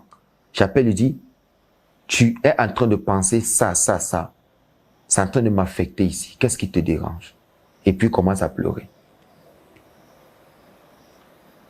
Et tu pleures pourquoi? Je comprends. Ça ne va pas. Je dis, reste tranquille. Qui te dérange? Parce que c'est auprès du mentor qu'on pleure. C'est auprès de lui qu'on explique nos problèmes les plus profonds. Parce qu'il a une oreille pour écouter. Il ne se lassera pas de vous écouter. Le mentor ne se lasse pas d'écouter, il écoute, il écoute, il écoute parce qu'il sait que ta vie, c'est sa vie. Si tu as vécu, c'est pour le rencontrer. S'il a vécu, c'est pour te rencontrer. Et il a un dépôt qu'il doit te donner. Donc, il faudrait qu'il te comprenne dans tes profondeurs. Donc, il n'a pas d'autre choix que de t'écouter, de te soutenir. Même quand tu tombes dans la bêtise, il est avec toi dans la bêtise. Il dit, il te gloire, mais il dit, relève-toi, viens, on avance. Ça, c'est le mentor. Le père spirituel n'a pas forcément besoin. C'est que les véritables mentors dans le temps vivaient avec leurs disciples. Les maîtres, les véritables maîtres vivent avec leurs disciples. Parce qu'ils doivent comprendre quelles sont leurs faiblesses, quelles sont leurs qualités, où est-ce qu'ils veulent arriver. Parce qu'il y a une vie au-delà de l'aspect du manger, du boire, de sortir et de s'habiller. Il y a une vie au-delà. Et cette vie au-delà, là, est d'un autre ordre. Elle est d'un autre niveau. Elle nécessite d'avoir suffisamment de grandeur et suffisamment d'humilité. On ne doit pas avoir peur d'avoir un mentor, mais on doit comprendre que le mentor a tout à nous donner, il n'a pas besoin de nous exploiter pour avancer. C'est ça la différence que les gens doivent comprendre. Il me donne quelque chose, il m'initie. Le mentor n'a pas peur. Il n'y a aucune forteresse dans ta vie qui est au-dessus de la force qu'il porte. Si on t'a conduit vers lui et que les ancêtres t'ont conduit, c'est parce que c'est lui. Même si là maintenant tu ne comprends pas encore, demain tu vas comprendre que c'est lui. Lorsqu'il va arriver, des fois, le mentor, je vais vous dire, le mentor n'a pas besoin des fois de t'appeler au téléphone. Il peut t'appeler sur le plan psychique. Il t'appelle et tu as l'impression qu'il t'appelle. Il te dit, prends le téléphone, appelle-moi. Parce que des fois, il t'appelle. Tu te tournes, il m'appelle. Des fois, quand le mentor veut communiquer avec toi, au-delà des regards des hommes, il vient dans ta nuit, dans tes rêves. Parce qu'il a cette capacité-là. Et il te parle. Et des fois, le matin, quand tu viendras lui dire, ah, j'ai rêvé de toi, tu m'as dit ça, il fait comme s'il ne connaissait rien du tout. Alors qu'il sait très bien ce qui se passe. Que Dieu bénisse la plupart des personnes d'avoir des mentors parce que nous sommes entourés des loups dévoreurs, des personnes qui sont venues changer la dialectique spirituelle que nos ancêtres avaient établie et qui se sont autoproclamés des choses qui ne sont pas. Que cet enseignement apporte beaucoup de lumière. Et ceux qui ont des mentors, et même ceux qui sont des mentors, qu'ils fassent vraiment bien leur mission pour leur mentorer. Ils sont votre prolongement. Ils sont votre vision de demain. Ils sont votre vision de demain. Et il faudrait vraiment que les gens comprennent qu'on ne se donne pas au volet initiatique auprès d'un mentor, en partie, non. On se donne totalement parce que ce n'est que comme ça qu'on peut recevoir ce qu'on ne s'attendait pas. Ouais, on peut recevoir ce qu'on ne s'attendait pas. Et c'est très capital. C'est très capital. Moi, j'ai reçu certaines choses que je ne peux pas dire ici, mais c'était parce que j'avais posé une action peut-être devant mon maître, et dans la mystique africaine, bien sûr, mon maître, et il m'a dit, je suis content pour ce que tu viens de faire. La même nuit, il est arrivé. Il m'a dit, parce que tu as fait ça, je te donne ça. Je suis resté inconscient pendant 4 jours. Pour que ce qu'il m'a donné s'installe dans mon corps. Quand je me levais, je ne voyais plus les personnes vivantes, je voyais les morts. Je voyais des choses bizarres. Je marchais dans la rue avec des gens, mais je voyais d'autres créatures marcher avec nous dans la même rue.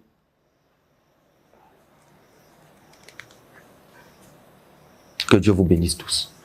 Amen. Merci beaucoup, Mbambo, pour toutes ces informations. Madame, messieurs, vous savez tout ou presque sur ces différentes personnalités, à savoir le mentor et le mentoré. Et vous savez surtout aujourd'hui quelle est la procédure à suivre, sinon comment identifier le réel mentor du père spirituel. Pouvoir établir cette différence n'est pas une entreprise aisée pour quiconque, mais nous vous exhortons davantage à suivre, sinon à voir et à revoir cette vidéo. Surtout, likez, commentez toujours et partagez. Ne retenez pas la lumière que vous recevez via le canal Sita, car vous pourrez sauver des vies. On se retrouve donc pour un tout prochain numéro d'une thématique autant mystique et profonde que celle qui vous a été présentée à l'instant. Portez-vous bien et que la lumière primordiale soit toujours avec vous.